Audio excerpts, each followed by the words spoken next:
Okay, so nobody's getting the truth from the mainstream media, folks. It's well past time to open your eyes, your ears and your mind. Do your own research because something isn't right here. And if you can't see that, you are not paying attention, folks. It's the opportunity to forge for ourselves and for future generations a new world order. A world where the rule of law, not the law of the jungle, governs the conduct of nations.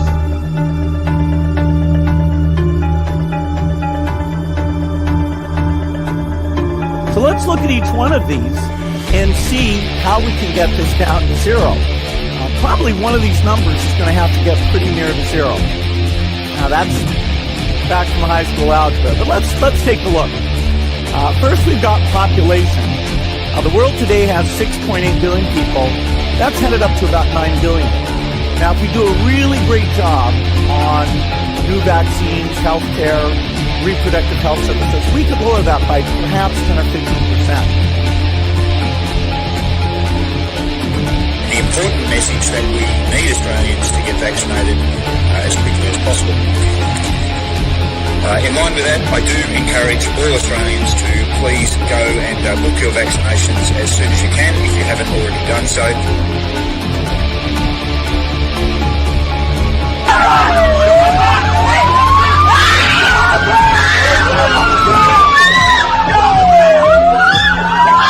Emma, get away!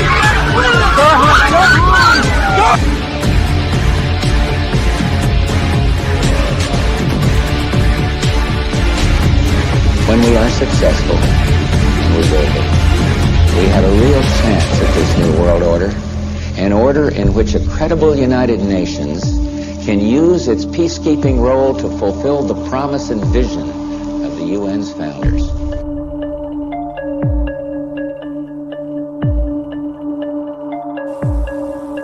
Okay, we need to stand up against this tyranny, folks. Stop giving away your freedoms and liberties, because the more you give up, the more these people will take until you have absolutely nothing left. That's their agenda.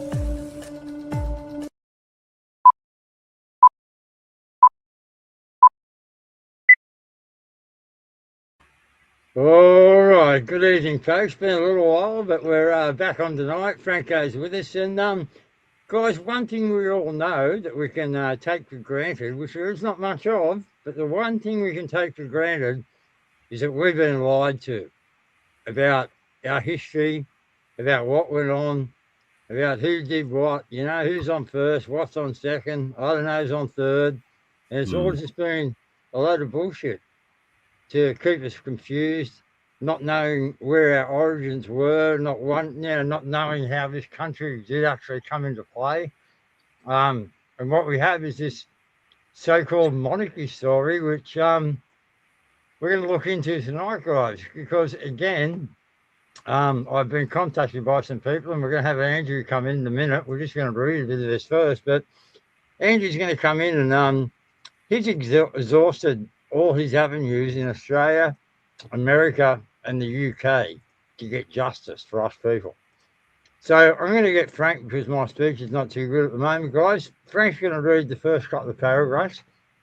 We're going to leave this on the screen, and after the two paragraphs, we're going to bring Andrew in, and we're going to talk to him about this this 4-page overview of what has happened with Australia's history. So again, very interesting, guys. Very interesting. So take it away, Franco. Yeah, mate. So these are the two paragraphs, or the oversight of the 4-page document. So, a very short but important history of the land of Terra Australis.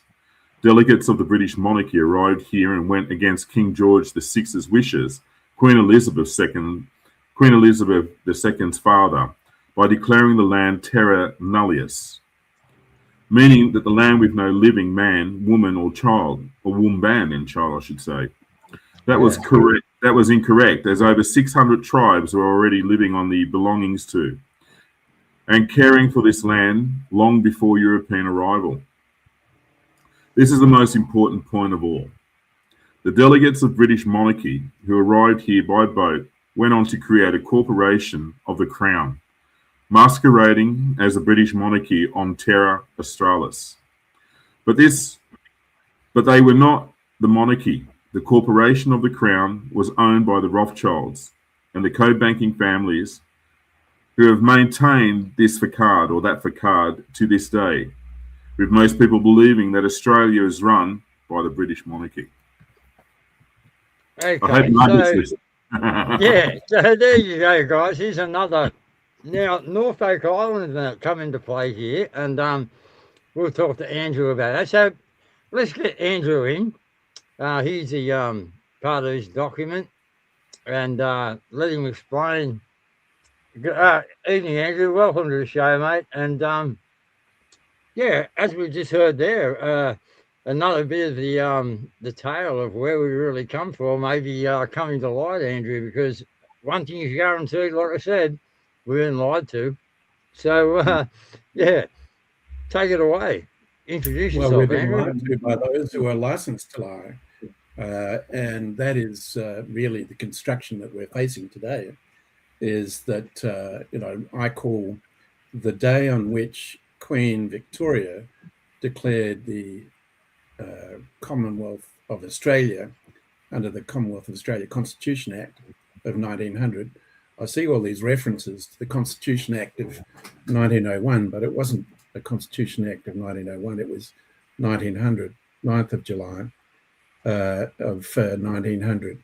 And if you look back in time to the conferral of power in the Hansard of the Westminster Parliament on the 14th of May, 1900, then Prime Minister took great pains to say that this was a conferral of power from, he was giving the impression that it was a conferral of power from Westminster Parliament to the states and as they existed at that time, and the one territory being Papua New Guinea, and the states, the 6 states that then existed. But in fact, Yeah. No, go on. What? Go on, Andrew. You said welcome to Australia. I've been living in this country since I was born on the 11th of April 1957, and that's a fair while ago, actually, when you come to think about it. 69 years of life on this in Australia. I thought that I was born into the lucky country. I didn't understand anything about what the true circumstances were. 1957 was the year of Boilermakers case being appealed to the Privy Council by the then Commonwealth Attorney General. Now, I imagine a lot of your listeners are aware of Boilermakers case, which emphasises that the federal parliament cannot confer judicial power on an administrative body, being executive government tribunal.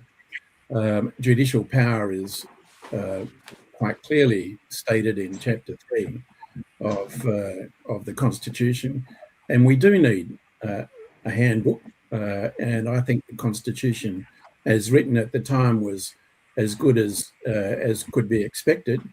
We can go back in time to colonisation and the conferral of power to each of the colonies becoming their own, being granted their own government and self-governance during the period coming up to the 9th of July 1900. But of course, we had the constitutional conventions that then ratified that the wishes of the people, represented by, I think it was about 2% of the population at the time, were that the states federated and became the Commonwealth of Australia. I was absolutely gobsmacked when I first served the Office of the Crown Solicitor with documents for the Solicitor General, who remains in office today, a guy called Stephen Donoghue. And that Solicitor General, represented by the lawyers of the Australian Government Solicitor's Office.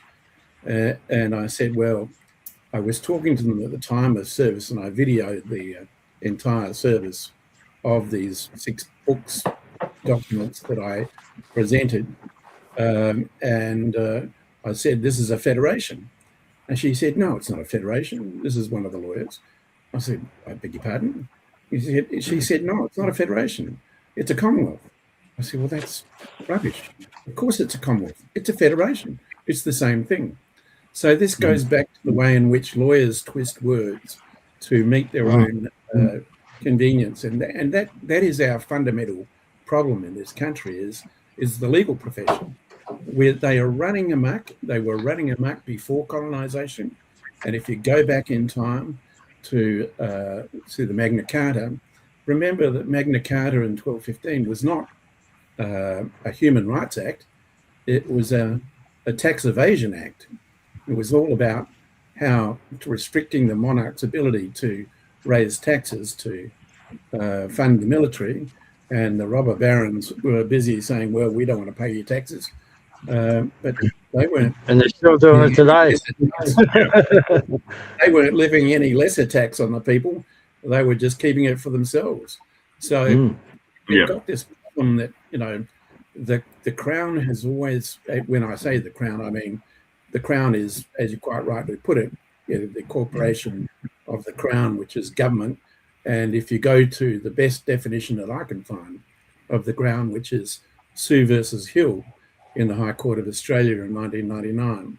So that's an extremely powerful summary of the Crown in light of the states, the territories, and the Commonwealth, and every other jurisdiction in which the Crown is present, being 54 nations. And it was the evolution of law. And if you look at the pattern of evolution of law, it's all about trying to become an independent nation and sovereign. Well, we're not sovereign. Even under the Commonwealth of Australia Constitution Act, the First Nation peoples were here before us. It certainly wasn't terra nullius. It was just ridiculous. The concept that people didn't exist here before when they were busy trying to exterminate them off the face of the country. And Can I, Kaz, can I get you to just put that document up while we're talking, Kaz? You want to talk to me about something? We're just going to get the document up, and I know Frank's got a couple of questions there, so we might lead in with Frank, and just we've all read this, and as I say, no one knows what the truth is, but we need to explore all the avenues. So, Frank, do you want to step up to the plate for a minute? Yeah, sure. I mean, it's pretty obvious that the Commonwealth is their construct. It's not our construct, right? So, the us and the our and the thee and the way and all the rest of it is not in reference to us, meaning the people. But when it's all said and done, Andrew, how does this look for the Australian public? Because, I mean, we sometimes get tied up with a lot of, documentation, and a lot of people don't understand the basic fundamentals of the Constitution and how it was written. But when it's all said and done, how does this actually will look for the general public? What is it that what is it that we want? I mean, myself personally, I struggle with any kind of relationship according to the Crown at this stage, right? Because I feel like we've been severely betrayed by it. But I don't know. How does that look? Well, I think that's a very, very fair summary of a complete and utter betrayal by the Crown over a long period of time. And in fact, since the 9th of July 1900, which I call Zero Day. And there is nothing wrong with the concept of it being a corporation. And I see, and listen to a lot of different people saying, the Crown is a corporation, Commonwealth of Australia is a corporation, but surely there's nothing wrong with that. The word corporation, if you look it up, what does it mean?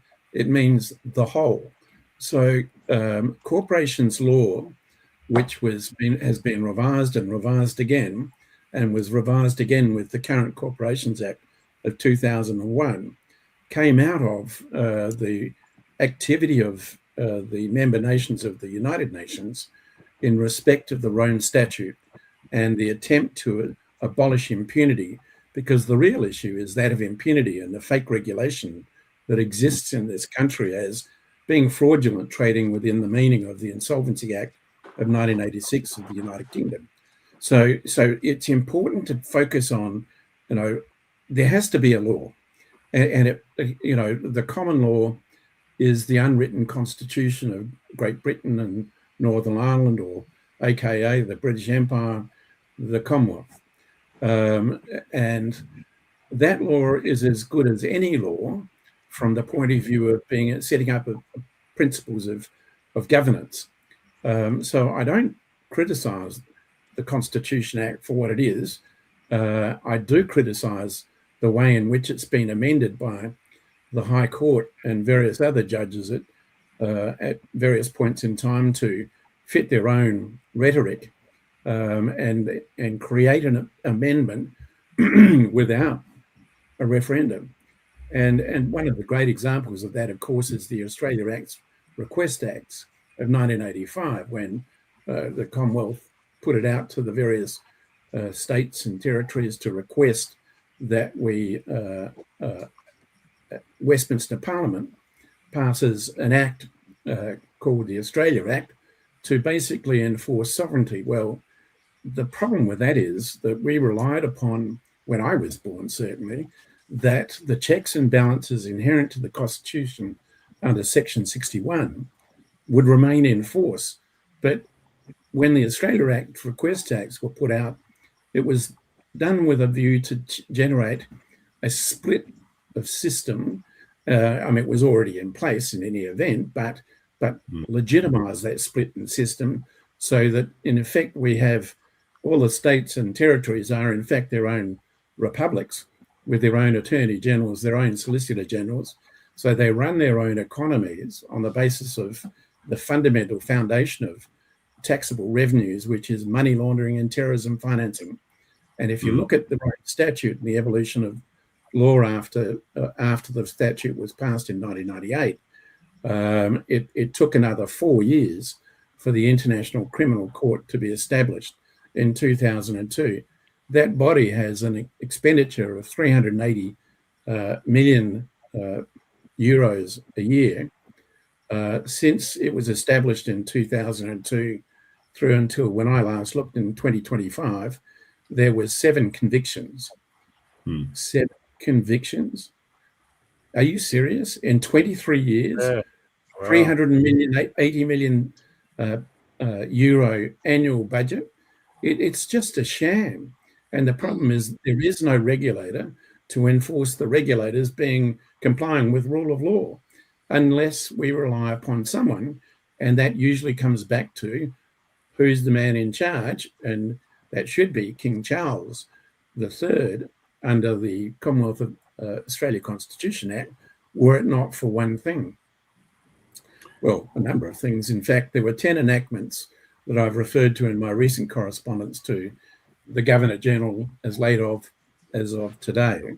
And that was a notice of seizure of collateral served on the Crown by me. Yeah, that's what I want to ask you about. Yeah, here, the liquidation. They actually acknowledge that you're the liquidator. Well, they can't avoid it. And I took that into the US courts with 4 proceedings. I think it was 173, 206, 245 and 254, with main targets being 245 was the United Nations, 173 was the Commonwealth and the US, because this system, when you look at, and I'm sure you're aware of, the order that President Trump made establishing DOGE, the Department of Government Efficiency that Elon Musk briefly headed up. And he came across such an entrenched resistance from the executive branch of government that he ran away. And that's the fundamental issue we've got, is that the secretaries or the CEOs of government agencies that are established under the Constitution go off and they do whatever they bloody well want without any heed and without any recourse for the benefit of the Australian people. And you only have to look at the robo-debt scandal. I mean, Scott Morrison was awarded a Companion of the Order of Australia on the King's birthday last year. Are you kidding me? This is 2,000 deaths caused at his hands. This is the man who single-handedly managed to destroy the Australian wine industry. Single-handedly. He broadcast that controversial comments that China took to heart about the origins of COVID from Wuhan, and poorly worded his. But then again, everything he does is poorly worded. Everything any politician does is poorly worded, poorly done, and is not for the people. It's for and he's pretty lousy on the ukulele, Dave, as well. Yeah, when you look at some of the other whistleblowers, let's also look at what happened with Richard Boyle when he blew the whistle on the ATO. And I don't know if you remember, back in 2018, there was the ABC and who was it? Fairfax did a joint expose called "The Mongrel Pack of Bastards," and the comment "Mongrel Pack of Bastards," the title of the expose, came from a guy called Michael Shord, and Michael Shord was against the Commissioner of Taxation in a case in Perth. So have a look at Shord versus the Commissioner of Taxation. And it's all about how in the Administrative Appeals Tribunal, the tribunal member wanted to interpret the law his own way, and so he kept on referring to him as an employee rather than what he really was, as a contractor. So they were trying to twist the law, and this is the fundamental problem that we have. And it goes back to, even just slightly after that, I then appeared before the AAT in a matter, me versus the Reserve Bank of Australia, when I announced that the notice of seizure of collateral that I issued and served on the Queen on the 1st of June 2019.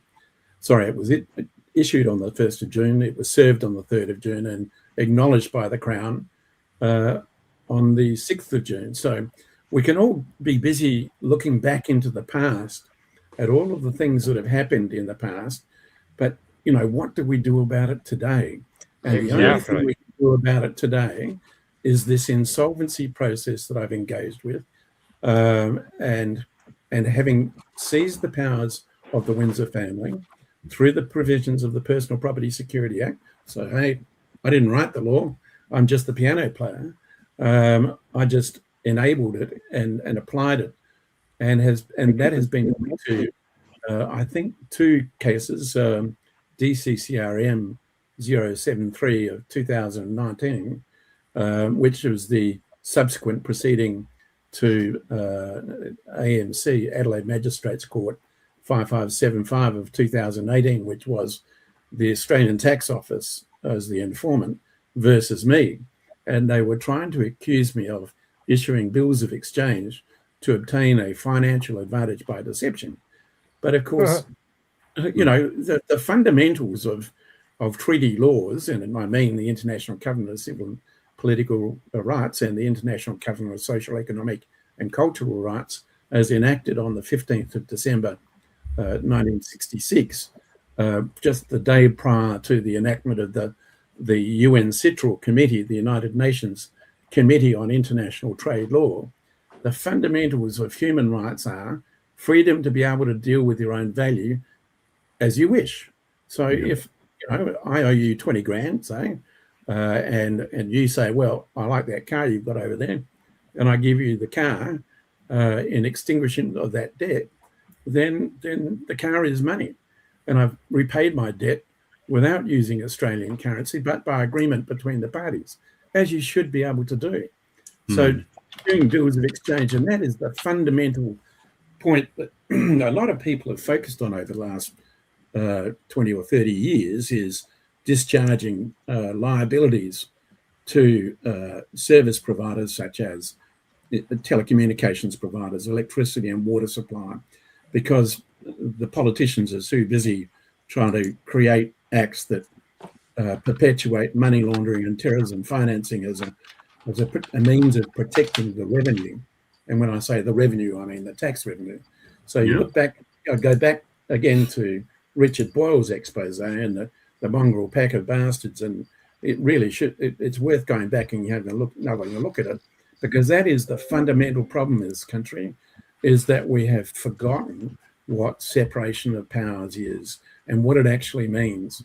I remember when I went to the AAT on the 20th, sorry, no, the 20th, no, 10th of November of 2020. It was me versus the Reserve Bank of Australia in 3350128840 of the AAT. And I was busy telling them about the corruption of the Crown. And these transcripts are available for anyone who wants a copy of them, and how I was enforcing as a liquidator over the Reserve Bank of Australia. Because how can you have the same mongrel pack of bastards in control of executive branches of government? For instance, Anthony Leonard Dickman, who's the Secretary of the Reserve Bank of Australia. Why was it necessary for Australia to pass a new act in 2024 entitled the Treasury Laws Reserve Bank of Australia Reform Act of 2020, if the Reserve Bank was fit for purpose? It wasn't fit for purpose. A new act was passed, but they left the same people in charge. Are you serious? It's just like what happened with the Administrative Appeals Tribunal. Yeah. So, This is all they do. They do this all the time, yeah. Yeah, Oh, so they do. it's selected, not elected, basically. So when at the 20th on that day in November in 2020, I put this all to the tribunal, and 2 weeks later, there were 5 members of the Australian Federal Court appointed as members of the AAT. Now, why would an Attorney General do that? You know, how can you confer judicial power on a tribunal when the enabling legislation doesn't permit it? It's just by appointing federal court judges. Well, no, it doesn't work like that. There was nothing wrong with the AAT Act before. It said if there was a question of law arising in a matter in the proceeding, then that question of law had to be referred to the federal court. It wasn't. They just keep on doing whatever they want. So it's all about locking the bastards up, in my humble opinion. Yeah, I agree with that, Andrew. But like on the last paragraph, it says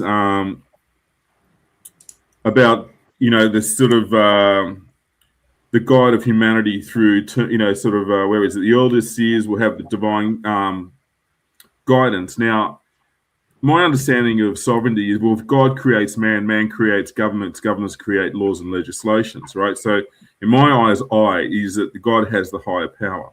Now, so really, are we talking about God's law? And I'm not talking religion, by the way, too. I mean, I'm talking about the higher power of God, right? So, and we know through the difference of right and wrong. But, what's your take on the divine in the last paragraph? Well, that's a great question. Everyone has a belief on some higher power as holding sway, and that they're going to keep the bastards honest, but it never seems to happen. And you look at every religion in the world, and there is a God, Yahweh, Hashem, in Jewish, Buddha, and of course the Prophet Muhammad in Islam, and all of those fundamental beliefs are, I think, an interpretation on what is Gaia, the spirit of the earth and the universe. So is there this broader spiritual divinity around us? I don't know. I don't really care what anyone wants to believe. It's all about freedom of choice. What I do care about is all of us doing the best for each other and the rest of humanity. And therein lies the fundamental spirit of what is the Commonwealth of Australia Constitution Act, as it was written and as it was intended by the then monarch. That was no argument that Queen Victoria could confer the power. So the power was conferred, and are we then bound as successors to the people that approved that conferral of power?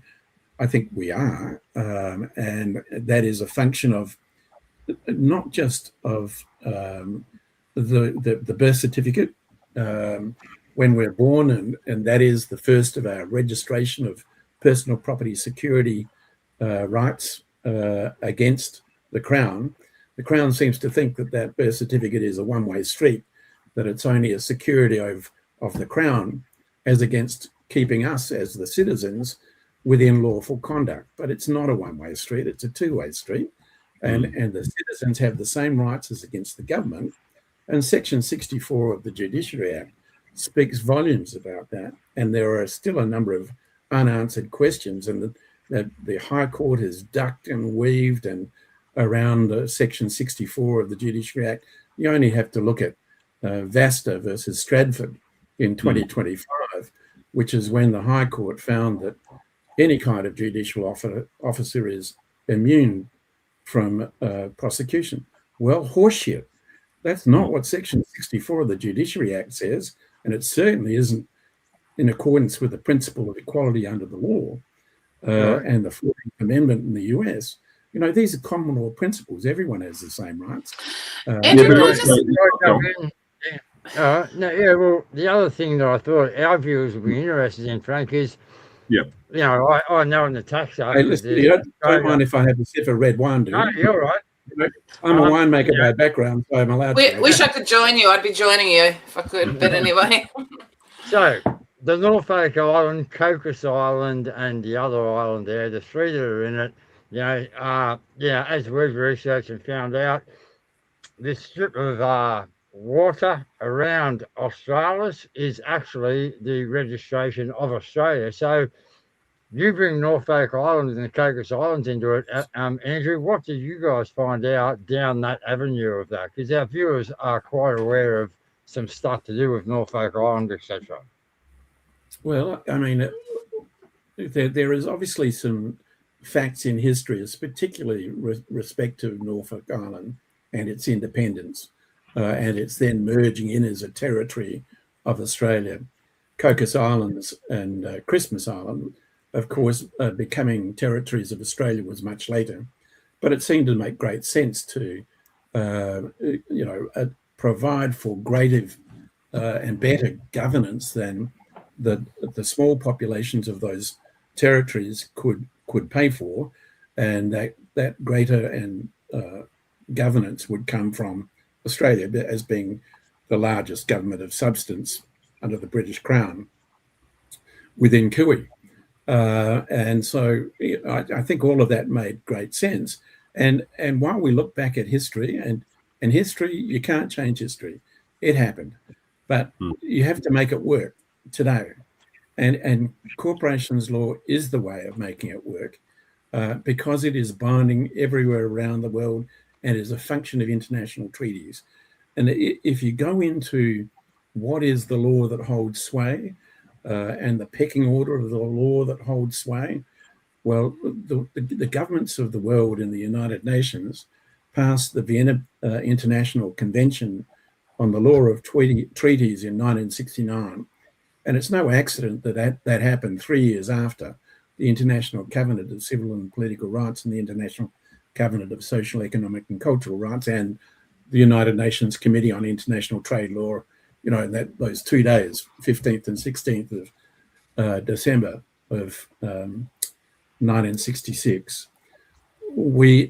You look back at what's happened, and I came back again to the year of my birth being the year that the Privy Council rejected the Commonwealth Attorney General's application to say that, you know, federal Parliament could do whatever it wants without heed to the Constitution Act, and Privy Council rejected that with Boilermaker's case, and that was 57. Then came 1964.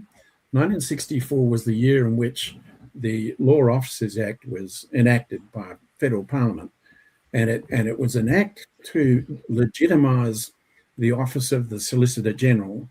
And you have to look at what Sir Maurice Byers said in his speech in 1984 on the 8th of February, which was a dinner given for his retirement by Gareth Evans. Now, if ever there was a narcissistic psychopath in Australian government, Gareth Evans was it. And Sir Maurice Byers was his sidekick. How can you give someone a knighthood for who then says in his speech, well, actually, as a Solicitor General, all I did was ran around behind the scenes and constructed judgments as I wanted them. So it's just appalling that we're giving out these honours to people who are in the process of fucking over the people of Australia, excuse my bluntness. But that's what they seem to want to do. It's about... Yeah, Sorry, no, I know. Yeah, no, I would just, there's two things that I want you to comment on. First of all, one is I just wanted to make the comment when you talked about the American registration and when you went to the United States, because Julian Assange, he came out and he said he doesn't even bother dealing with Australia. He goes straight to he goes straight to Washington because Australia is registered in Washington. So that was the first thing that I wanted to say.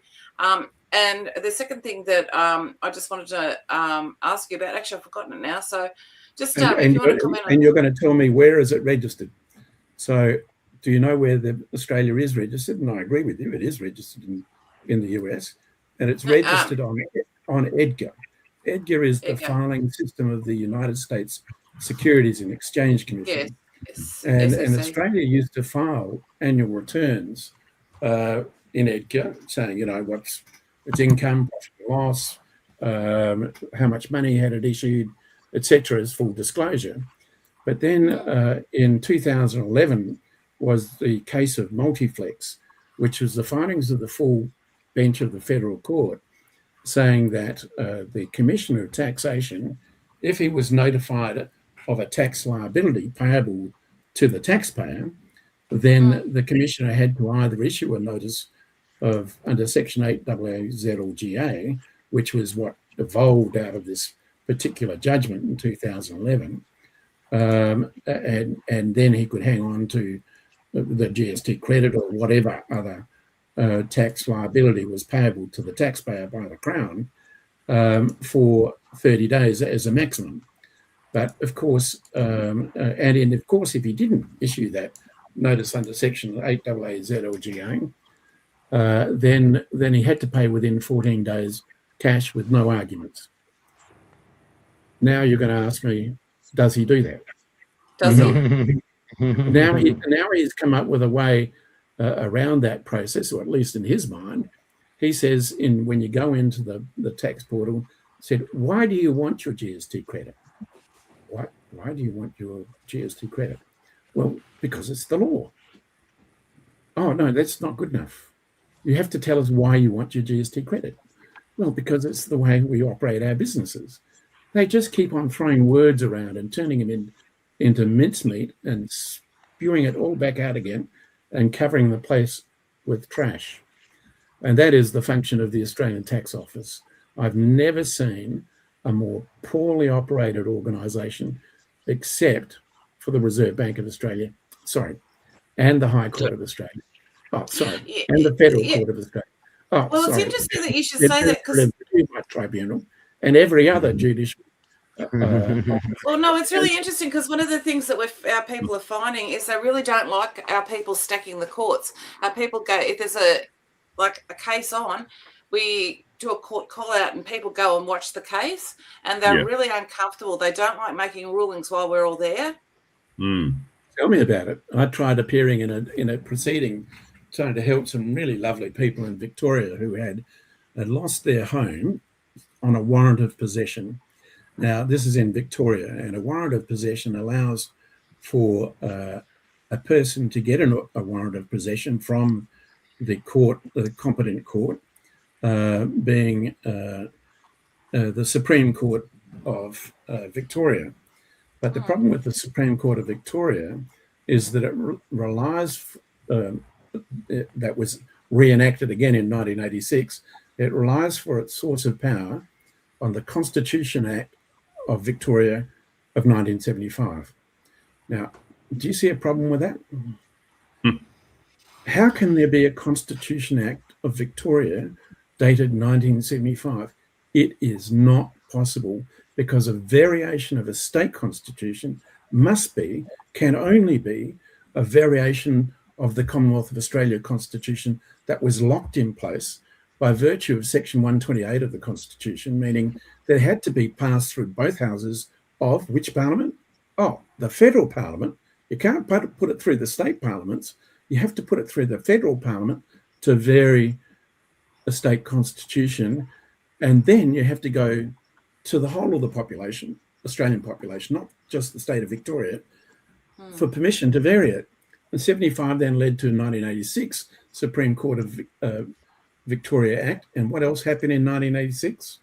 The Australia Acts. The Australia Acts came from the Request Acts that we've already discussed in 1985, and it conferred powers on the states and territories that they could make any act they wanted to for the good of the Commonwealth. Well, no, that's not the case. Actually, Andrew, after knowing all this, because how are we going to gain the trust of the general Australian public knowing that our entire system has been completely bastardized? Let's face it. It's been completely corrupted by the legal profession. And you wouldn't believe it. If I went back in time to have a look at the barrister associations of the United Kingdom, there are 4 main barrister associations. There is Lincoln's Inn, there's Gray's Inn, there is the Inner Temple Inn, and there is the Middle Temple Inn. Now, these are inns. Isn't an inn a place of hospitality? I could be wrong. But anyway, the managing committee of the Inner Temple Inn calls themselves a parliament. Why would an association of barristers need a parliament unless they thought of themselves as a government, independent of?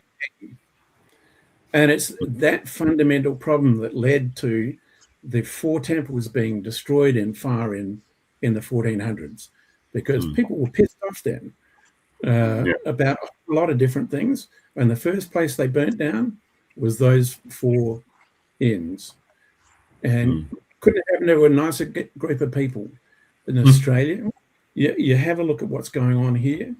And the latest appointment to the High Court, I think his name is Britton Jones. He did a judgment regarding the stolen generation. And it was, there was a class action brought by, I can't remember the name of one of the speculative firms that goes out and does this shit. But he made orders that a fund would be established, and that the fund administrator would be the firm of lawyers that brought the proceedings. Well, now you can ask me how much of that money has gone to the stolen generation. Zero. They just threw it all up in fees. It's money laundering and terrorism financing of its worst kind. Oh. One of the things, Robert Beach Jones, that's the one that Jackie keeps running into at the High Court, and they're having trouble, getting him to acknowledge the Constitution, and I think that was it, or something like that. So yeah, I think that's the person you're referring to. She wanted all of us to report him, and you know what? When we went onto the High Court's website to report him, we couldn't get through. We couldn't actually list our complaints. Like many of us tried, I tried, and we weren't able to basically, even report the guy. You guys should have a look at my correspondence with Justice Michael Kirby of April of last year, because he is known as the Great Dissenter. So he was the member of the High Court that dissented more often than not, because he had the belief and honest opinion about the way the law should be run. But the vast majority of those court officers, as I've found in Australia, for instance, Chris Karakis, who's just been awarded another Companion of the Order of Australia. This is the bloke that hid exculpatory evidence and locked Henry Keogh up for 20 years. He had an exculpatory evidence report that he could have put into his report to the Governor of South Australia in 2004. He withheld that information. It was called the Vernon Roberts Report. How can a Solicitor General who withholds evidence in his advice to a governor, causing the poor bloody victim, Henry Keogh, to be incarcerated for a further 10 years, and then he gets awarded Companion of the Order of Australia? What else would you expect? Yeah, that's how they do it in Australia. Same as fucking Morrison. You've got to be kidding me. What the King and I'm talking, when I say the king, I mean both of our kings, because there are two kings now in Australia, and that comes from my appointment as liquidator on the 14th of August 2020, and my appointment as managing controller to the Crown in Global on the 1st of June 2019, the year before. And what those steps actually did was it inserted me above the king. So it took the powers of the British throne, seized them, and I then issued a notice of retention of collateral at the same time as the notice of seizure of collateral, so that the powers of the British throne, being anything of value, then vested in me. And the thing that I was focused on at the time when I issued that notice of seizure of collateral was the operation of Section 61, because Section 61 of the Constitution vests the power of executive government in the Queen. That's as it was read on Zero Day. But of course, things have evolved since then. I've applied the Crown's own laws in insolvency. The property has moved. The property is defined within the meaning of the Charter of the United Nations Act of 1945 and the United Nations Convention Against Corruption of 2003, the Suppression of Terrorism Financing Act of 2002.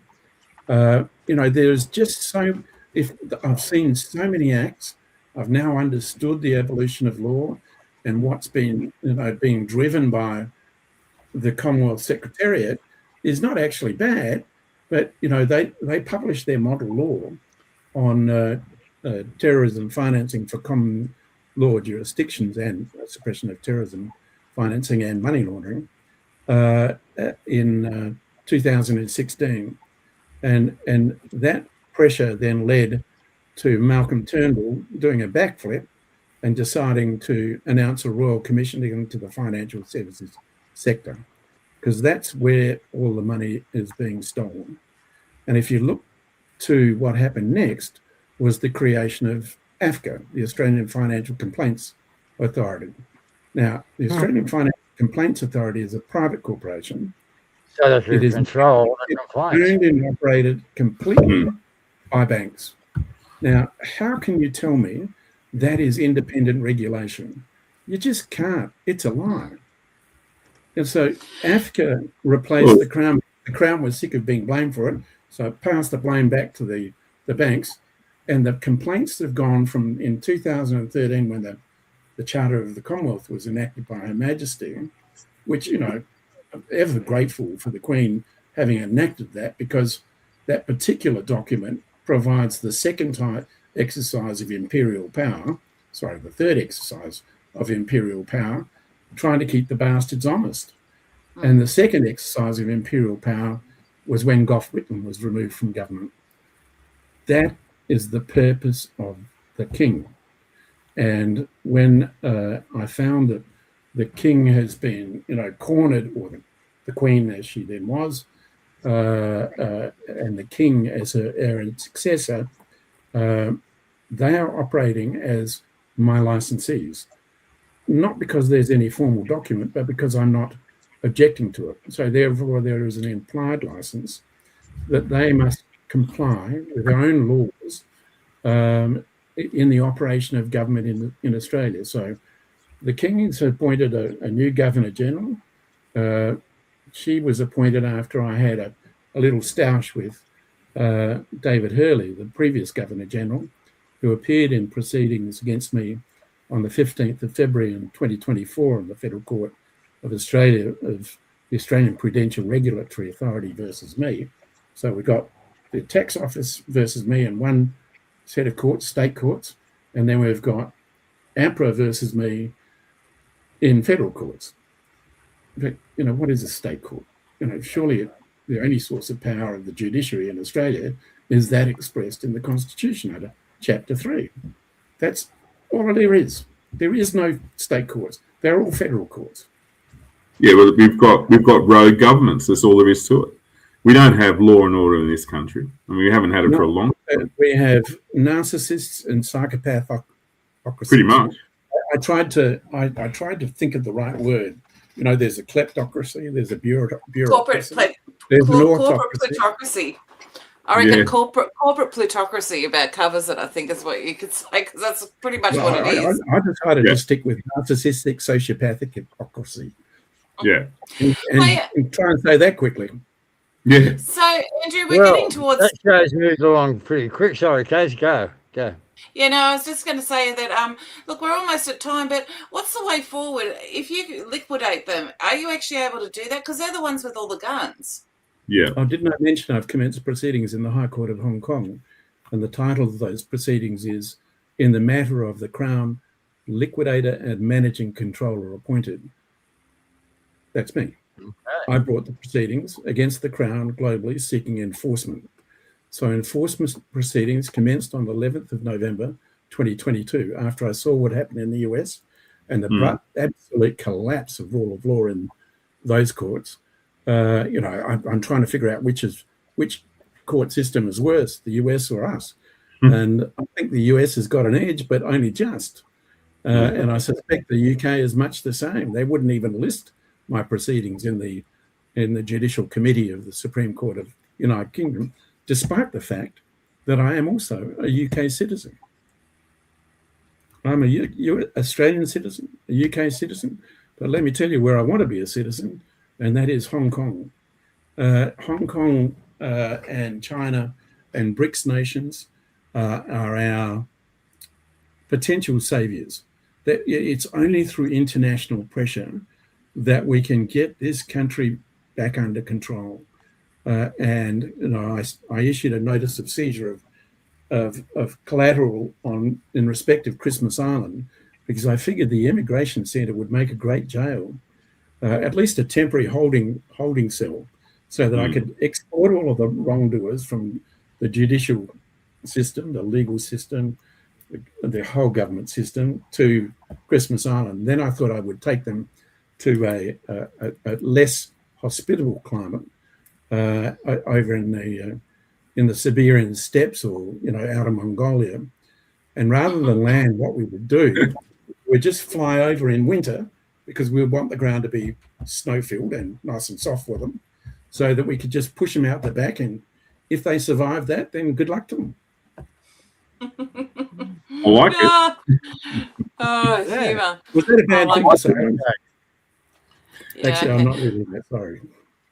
Actually, can I ask, Andrew, why Hong Kong? Is it part of the imperialistic point of view, or is it just Common law jurisdiction? right? You're innocent until proven guilty. And although, having said that, the main body of law in China, of course, in mainland China, is you're guilty until proven innocent. So it's the reverse of the common law system. So I think it's the operation of two sets of laws in tandem that appealed to me. And the basic law is an interpretation of the common law, and that's, I can't remember what ordinance number that is, but they have the same enactments, Bills of Exchange Act. They're fundamentally based on a Westminster system of common law judiciary. And I'm just hoping that the National Security Law of 2020, which, if you notice, was enacted by the People's National Congress and the People's National Congress Standing Committee, the National Security Law was enacted 2020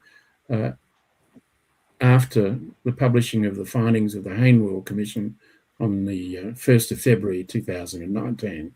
So, foreign governments do watch what's going on in this country, and they do take appropriate steps. There is a reason why Australian banks don't exist in Hong Kong, because they're too corrupt. They don't let them in, and nor should they. No. National Bank, Westpac, the big four, it's cartel behaviour of the worst kind. Yeah, I was going to say, I think we have to follow this story up as this continues to go along, Andrew. It's very, very interesting. Well, I've spent a long time learning as much as I have learnt. I've started my life as a winemaker. Initially, I started as a cellar hand in 1973 at the tender age of 16. I've been trading now for 56 years, and I've learned a lot. Some of the stuff I've learned, I would rather not have learnt. I'd rather I was able to rely on government, complying with rule of law, separation of powers, and all of the principles of federation that the Queen enacted by imperial writ, no less, in 2013 as the Charter of the Commonwealth. Very good. All right. Well, look, we're going to be taken out by the Rocking Housewife, and it's called The Hills of Power. So any final words on that, Andrew? And Dave, if you'd like to wrap up and close the show, or Franco, if you'd like some final words, I shall press play.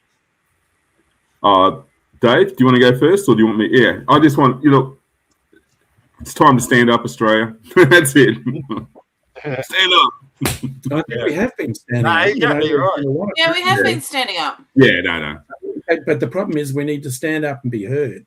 Be heard. We're not being heard. All the government does is pass another act preventing us from being heard. I know. Exactly. The FOI Act is not the Freedom of Information Act.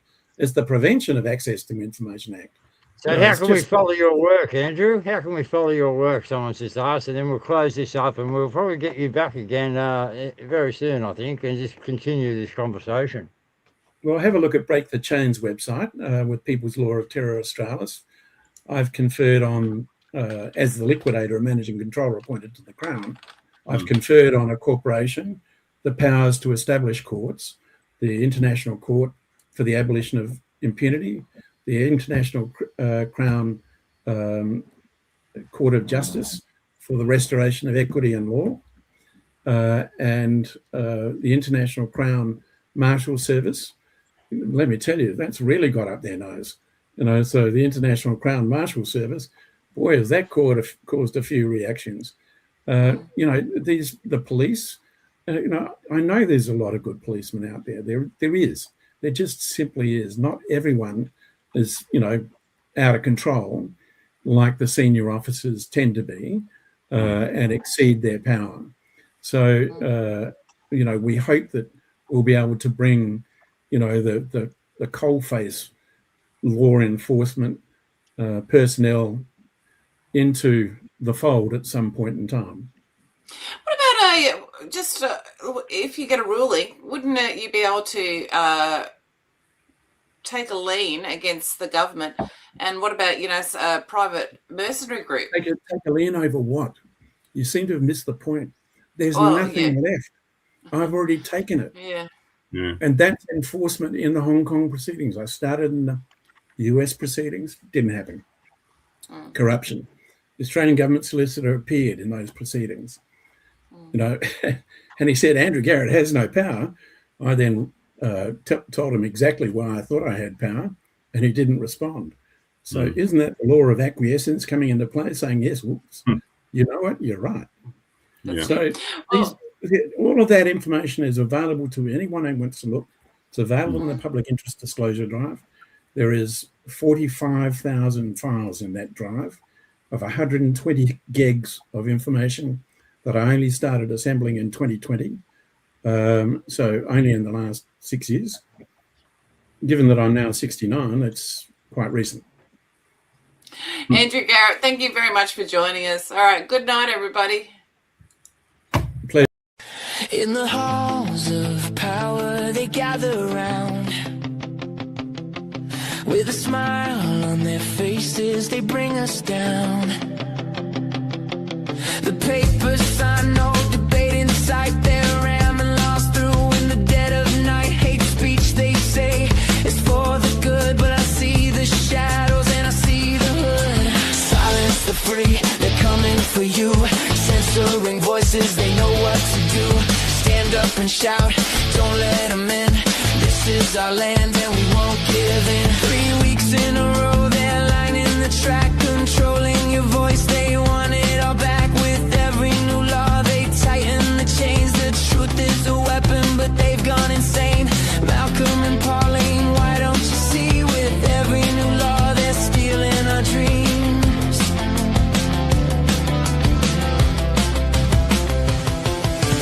Silence the free, they're coming for you. Censoring voices, they know what to do. Stand up and shout.